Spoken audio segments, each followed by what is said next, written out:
अस्सलामुअलैकुम रहमतुल्लाहि व बरकातुहू। हामिदन व मुसल्लियन अम्मा बाद। औज़ु बिल्लाहि मिनश शैतानिर रजीम।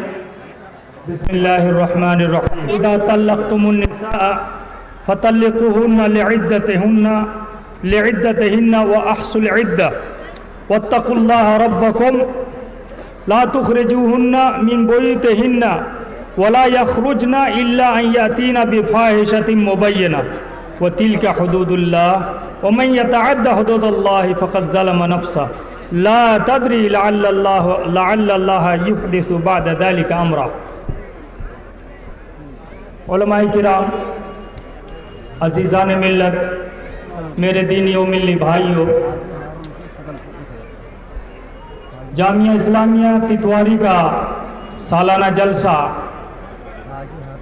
में उलमाए किराम की एक लंबी फहरिस्त है और इसकी रिवायत के मुताबिक, इस मदरसे की रिवायत के मुताबिक अब तक जितने उलमा को दावत दी जाती रही है वो सारे लोग बखुशी यहाँ की दावत को कबूल करते हैं और इस जलसे का हिस्सा बनने के लिए वो यहाँ ज़रूर आते हैं। दोस्तों, सदारत की जिम्मेदारी है। प्रोग्राम 7 बजे से पौने 7 बजे से चल रहा है और यूं लग रहा है कि पूरी रात प्रोग्राम चलेगा।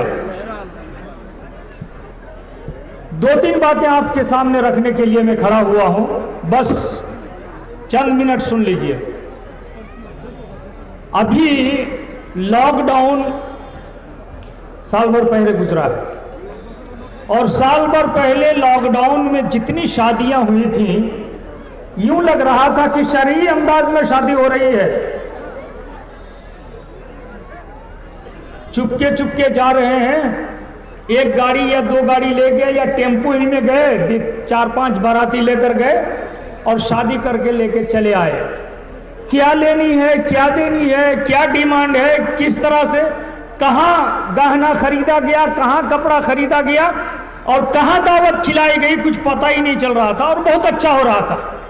हजरत अब्दुर्रहमान बिन औफ की शादी होती है, बिजनेसमैन थे, शादी होती है, उनके कपड़े में दुल्हन के बदन की रंगीनी रंगत लग जाती है उनके कपड़े में।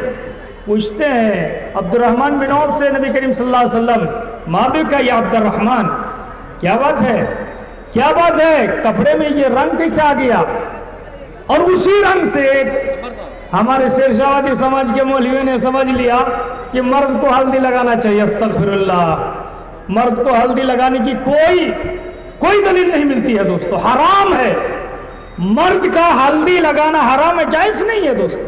और वो भी जब उस मर्द को हल्दी कौन लगाते हैं, कौन औरतें लगाती हैं? जवान जवान चचेरी बहनें, फुफेरी बहनें, ममेरी बहनें, खलेरी बहनें, भाभियां, ये और वो पड़ोसन। अस्तगफिरुल्लाह। तो वो हल्दी का रंग नहीं था, वो जाफरान का रंग था, जो जाफरान का रंग दुल्हन के कपड़े पे या बदन पे लगा हुआ था, वही कपड़ा। पूछा कहाँ? कहा कि एक अंसारी औरत से मैंने शादी की है और खजूर की गुठली के बराबर सोना देकर, खजूर की गुठली के बराबर सोना देकर। नबी सबसे बड़ा मंडल, नबी सबसे बड़ा सरदार, नबी को पता नहीं है। और आज हमारे समाज में शादी नहीं होगी अगर मंडल को आपने, मॉरल को आपने, सरदार को आपने अगर नहीं बताया तो आपके सोशल बाइकआउट हो जाएगा, शादी आपकी नहीं हो सकती। आपके मरने पर भी आप पर पाबंदी लग जाएगी, आपका जनाजा नहीं उठेगा अगर मॉरल को दावत नहीं मिली। तो ये दुनिया के सबसे पहले मॉरल थे इस शरीयत में, सबसे पहले, उनको भी पता नहीं। तब कहा कि औलिम वाला बेशाद, जिस चीज को, जिस दावत को आपने खीमा करो, अगरचे एक बकरी ज़बह करके क्यों ना हो। शरीयत के मुताबिक हमारी शादियां बंद हो गई, लेकिन शादियां कुछ लॉकडाउन में हुई थी, लेकिन लॉकडाउन में शरीयत के मुताबिक जितनी शादियां हुई थी, अभी मुखिया लोग मौजूद हैं, कौम के सरदार लोग मौजूद हैं, बताएंगे कि 80% शादियां टूट गई, 80% शादियां टूट गई, तलाक हो गई। क्यों भाई, क्यों तलाक हो रही है? मामूली मामूली बात पर तलाक हो जाती है। आप तलाक के मसले को समझिए। अगर आप तलाक के मसले को समझते हैं तो गारंटी है कि इस्लाम में तलाक बहुत नागुज़िर, बहुत मुश्किल तरीन वक्त में तलाक होती है भाई, मुश्किल तरीन वक्त। किसी तरह से दोनों में निभाव की कोई गुंजाइश न हो, एतमाद खत्म हो चुका हो आपस का। स्पेशल पूरे कुरान में स्पेशल एक सूरा नाजिल किया अल्लाह तबारक व तआला ने तलाक का हुक्म बयान किया। या अय्युहन नबिय्यु इज़ा तल्लक़्तुमुन निसा फतल्लिक़ूहुन्ना लिइद्दतिहिन्ना व अहसुल इद्दा। इद्दत पर तलाक दो भाई।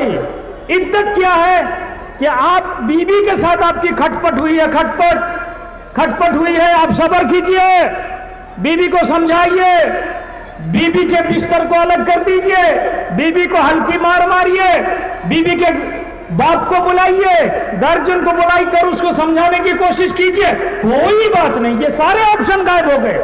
फौरन मरल को लेकर बैठाया, मेंबर को लेकर बैठाया और इसको उसको लेकर बैठाकर पंचायती शुरू। क्या पंचायती शुरू? हार बेटी रोपरे इल्जाम लगल छे कि कार साथे बेले मोबाइले गल्प करछे और बारते हार बेटी 1 मिनट टिकबे ना, हमें और हार बेटी के थुबो ना और 5 लाख टाका लेबो, 10 लाख टाका लेबो, 12 लाख टाका लेबो ना, तो जाओ के बांधे थुबो छेले पिले और যতটি আসবে ওখান থেকে আনতো সবকে বেঁধে থুবো। यही হচ্ছে আর মরলেরা ফয়সালা করছে। সুবহানাল্লাহ।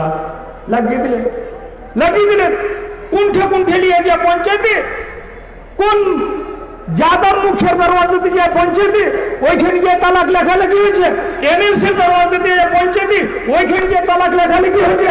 কি হয়ে গেল এই সমাজ? ये सरसवादी समाज, ये কোরআন হাদিস মানने वाला समाज, ये কোরআন হাদিসের মোতাবেক তোমাকে পঞ্চায়েতে হওয়া দরকার ছিল, কিন্তু তুমি লিয়ে চলেছো এমএলসির কাছে, লিয়ে চলেছো এমএলএর কাছে, লিয়ে চলেছো যাদব মুখের কাছে, লিয়ে চলেছো কুণ্ঠে লিয়ে যা তোমার ফয়সালা হয়েছে।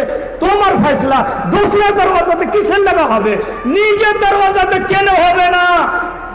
এতেমাদ খতম। সমাজের মধ্যে আপসে এতেমাদ নাই।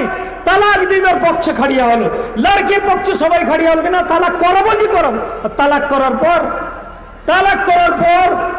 দশকি सैकड़ों मसला एमन एलो हमारे काছে, सैकड़ों मसला, और रोज ही 5टा 7टा पंचायती, रोज ही 5टा सैकड़ों मसला एमन एलो कि लड़की मारबाड़ी কোনো রকম গেল আর ওখান থেকে ফের পালিয়ে গেল।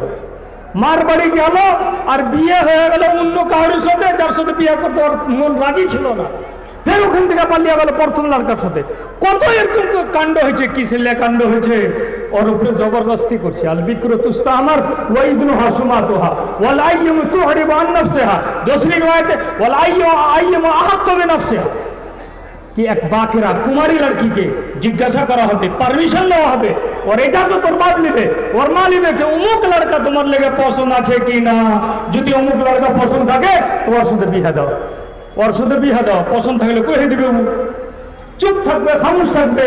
কুমারী আছে খামোশ থাকবে, আর যদি কুমারী নাই শাদীশুদা বিহাদারি আছে তো বিহাদারি কি কইবে, মুখ থেকে ফুটে কই দিবে না ও ভালো লাগে, ওর সাথে আমি বিয়ে করব না। फिर तलाक हो गए। तलाकर पर तখন কি হয়েছে, ওই লড়কিটি যদি ওই শহরের কাছে যেতে চায়, ওই শহরের কাছে যেতে চায়, গার্জিয়ান শুনে নাও হারাম হারাম হারাম, তোমার রোকাওয়াত খাড়ো করা হারাম। ওয়ালাইয়ামু আহাক্কু বিনাফসিহা মিন ওয়ালিয়া হাদিস, কি এক বিহাদারি বেটি ছেলে নিজের নফসের মালিক ও বেশি, গার্জিয়ান থেকে বেশি ও মালিক। ও পুরানা শহরের কাছে যেতে চাইছে কিন্তু তুমি যাইতে দাও না, এই লেগে যেতে দাও না কি হাজি ঝগড়াঝাঁটি করে তো বেঁধে দিয়েছিল ওরাকে, হাজি ওর কাছে তো 10 লাখ টাকা নিয়েছিল, হাজি এরকম হয়ে গেছিল ওরকম হয়েছিল না, বহিনকে কেটে ফেলে দেবো, বেটিকে কেটে ফেলে দেবো, কিন্তু পুরানা শহরের কাছে যেতে দিব না। এগুলো হয়েছে কিসের লেগে ভাই? তালাক দিদের তরিকা যেটা আছে ওইটা ফলো করো না। আল্লাহ রাসূল আল্লাহ তাবারক ওয়া তাআলা বলছেন কি তাল্লিকুহুন্না লিইদ্দাতিহিন্না, খটপট হয়ে গেছে তালাক কখন দিবে? তালাক দিবের লেগে ইন্তজার করো। মায়ের লোকের সঙ্গে তুমি সহবাস করে নিয়েছো, যেই পাখির হালাতে ওই পাখির হালাতে তোমাকে তালাক দিতে হবে না, ওকে মাসিক আসুক, और যখন হায়েজ আসবে, হায়েজ আসার পর 8 দিন 7 দিন 10 দিন পর যখন পরিষ্কার হয়ে যাবে, সাফ হয়ে যাবে, তখনই তোমার মেজাজ হবে তালাক দেওয়ার, তখনই তালাক দিও। আর আমার বিশ্বাস কোরআনের কথা কি তারপরে মানুষের রাগটা ভেঙে যায় ভাই, তারপরে 5 দিন 7 দিন 10 দিন পরে রাগ ভেঙে যায়, মায়ের লোকটা বুঝিয়ে নেবে। কিন্তু তালাকের পরেও তাও করেছে, তাও এই আয়াতে কইছে, এই কোরআন কইছে ওয়ালা তুখরিজহুন্না মিন বুয়ুতিহিন্না, ওরাকে বাহির করিয়ে না। ওই মায়ের লোকটাকে বাড়ি থেকে তালাক দেওয়া হয়েছে, ওই তহুরে তালাক দেওয়া হয়েছে যে তহুরে তুমি স্ত্রীর সঙ্গে সোহবত করনি, ওই সময়তে তালাক দেওয়া হয়ে গেছে। তালাক দেওয়ার পরও ওই মায়ের লোকটাকে তুমি বাড়ি থেকে বাহির করিয়ে না, ওর বাড়ি থেকে। পুরুষের বাড়ি হলে ওরই বাড়ি। কতদিন থাকতে হবে ওকে? 3 মাস। दूसरा जगह আছে ওয়াল মুতাল্লাকাতু ইয়াতারাব্বাসনা বিআনফুসিহিন্না সালাসাতা কুরু, 3 হায়েজ তক মুতাল্লাকা মায়া লোক, তালাকশুদা মায়া লোক নিজের স্বামীর বাড়িতে থাকবে, যেটা হলো ওর বাড়ি।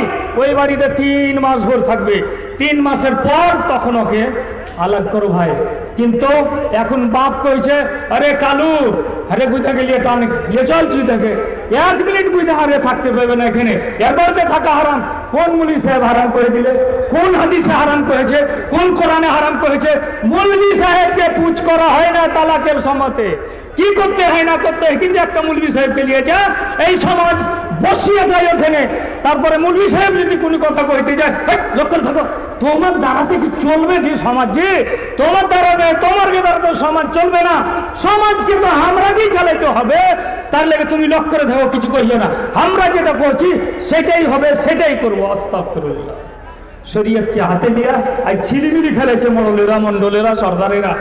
3 दिन এই সপ্তাহে 29 তারিখে একটা আমার इंशाअल्लाह भाषण सुपौले হবে कि क़याम अमन में मंडल और सरदार का रोल क्या है, मंडल और सरदार अमन शांति समाज में कैसे बहाल कर सकते हैं, और इस पर इंशाअल्लाह बयान होगा वहाँ इंशाअल्लाह। लेकिन कहने का मकसद है दोस्तों, आप जो इतनी तलाक़ें करवा रहे हैं, इन तलाक पर कंट्रोल उसी वक्त हो सकता है कि जब आप वहाँ बैठेंगे, पूछेंगे कि ये लड़की जिसकी तलाक की बात की जा रही है वो हालत हैज में है या वो पाकी के हालत में है। अगर पाकी के हालत में है तो उससे शौहर ने सोहबत किया है कि नहीं इस मौके पर। अगर सोहबत कर चुका है इस पाकी में तो फिर तलाक के सिलसिले में कोई बात नहीं होगी। बात क्लोज कीजिए, आएगा हैज आएगा, उसके बाद फिर पाकी होगी, तब आकर हम लोग कोई बात करेंगे। मिलाने की बात कीजिए, तोड़ने की बात नहीं कीजिए। समाज बहुत सारे टुकड़ों में टूट चुका है। ये इलेक्शन की वजह से, ये सियासत की वजह से समाज बहुत सारे टुकड़े में टूट चुका है। और मत तोड़िए दोस्तों, बहुत समाज टूट चुका है। आज मौलाना सनाउल्लाह मदनी साहब तकरीर करते हुए एक बात कह रहे थे कि खाते पीते घराने के हैं या पीते खाते घराने के हैं। आज हमारे यहाँ 50% पीते पीते पीते खाते घराने के लोग हो गए हैं। आज पीते खाते घराने के फर्क नहीं कर पा रहे हैं। पीते खाते किसको कहते हैं और खाते पीते किसको कहते हैं? आप लिखे पढ़े होते, आपके अंदर इल्म होता, ज्ञान होता, तो आप इस्तिलाह समझ लेते कि पीते खाते कौन लोग हैं। शराब पीने वाले को घराने को पीते खाते कहते हैं, और खाते पीते यानी खान पान अच्छा है उनका। तो ये फर्क भी हम नहीं कर पा रहे हैं सामने वाले के सामने। लिहाजा दोस्तों, कुछ ना कहते हुए मैंने 7-8 मिनट का टाइम ले लिया है, और इतनी ही बातों से मैं अपनी बातें ख़त्म करता हूँ। और उलमाए किराम की एक लंबी भीड़ है, जम्मे गफ़ीर आया हुआ है। आप लोग प्रोग्राम मुकम्मल तौर पर सुने, और तमाम लोगों ने यही आपसे रिक्वेस्ट किया, और हम भी रिक्वेस्ट करते हैं कि आप इस तितवारी मदरसे को कुछ न कुछ देकर जाएं। बगैर दिया आप कुछ नहीं जाइएगा। हमेशा आपको अच्छे उलमा को लाकर आपकी तरबियत की बात की जाती है, आपको सुधारने की बात की जाती है, आपको अच्छा करने की बात की जाती है। एक सवाल जो मौलाना सनाउल्लाह मदनी साहब जो बोल कर गए, उसका जवाब कि किराए पर ज़मीन नहीं दी जा सकती। आखिरी बात यह है कि किराए पर ज़मीन दी जा सकती है। हज़रत राफ़े बिन खदीज की रिवायत मौजूद है कि बिल फिज़्ज़त वद्दहब लम यनहना। बुखारी की रिवायत है कि नबी करीम सल्लल्लाहु अलैहि वसल्लम जब हम चांदी या सोने के सिक्के के एवज में ज़मीन किराए पर लेते थे, तो राफ़े बिन खदीज रज़ियल्लाहु ताला अन्हु की रिवायत में यह है कि आप मना नहीं करते थे। लिहाजा उलमा दो तबके में है इस मामले में, लेकिन सराहत ज़रूरी है कि अगर डेट मुकर्रर है, टाइम मुकर्रर है, पैसा मुकर्रर है, तो आप ज़मीन किराए पे दे सकते हैं, जो किराया हम लोग के यहाँ लीज चलता है।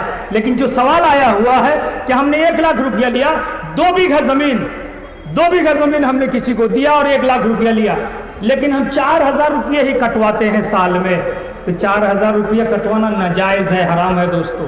अगर मार्केट रेट 1 कट्ठा पे 1000 रुपया है, मार्केट रेट 1 कट्ठा पे 1000 रुपया है, लेकिन जमीन मालिक को रुपया की जरूरत है, तो आप 1000 नहीं, मार्केट रेट से थोड़ा कम कीजिए ना, 800 रुपया कटवाइए, 700 रुपया कटवाइए। इतनी लंबी तलवार लगाकर क्यों उसका गला काट रहे हैं? क्या आप कम पैसे में उस तरह से करते हैं? लिहाजा मार्केट रेट का ख्याल करना है, उर्फ़ आम का ख्याल करना है, तभी आप ये सौदा कर सकते हैं। इन्हीं चंद कलमात के साथ अल्लाह तबारक व तआला आपको और हमको किताबुल्लाह और सुन्नत रसूल के मुताबिक ज़िंदगी गुजारने की तौफीक अता फरमाए। आमीन या रब्बल आलमीन। अस्सलामु अलैकुम व रहमतुल्लाहि व बरकातहू।